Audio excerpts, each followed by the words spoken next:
city growing.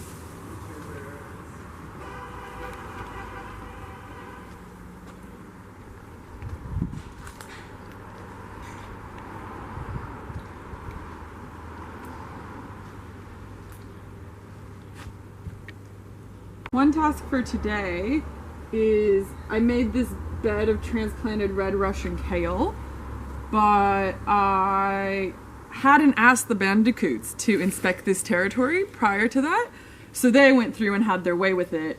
But I reckon we can now just fix the seedlings, and I've got some other seedlings, and we'll put it back again. So the bandicoots and us can collaborate well. So, I don't know, it's a small patch. 20 points? 20 points sounds good. Red kale repatch. 20 points? 20 points.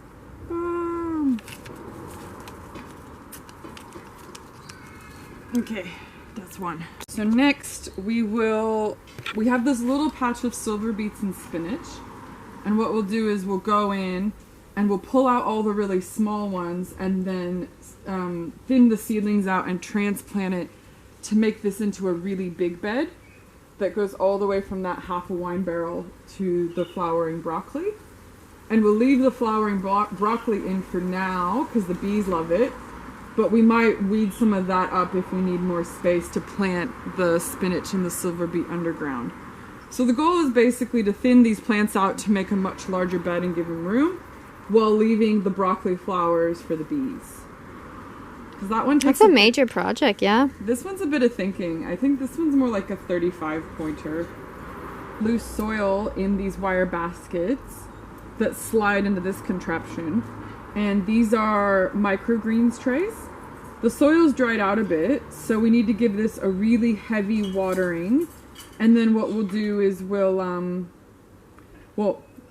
we take like about 2 or 3 cups of the soil off the top, like a very thin layer, water it really heavily, sprinkle microgreen seeds across the whole thing, cover it very loosely with that soil, slide it back in there.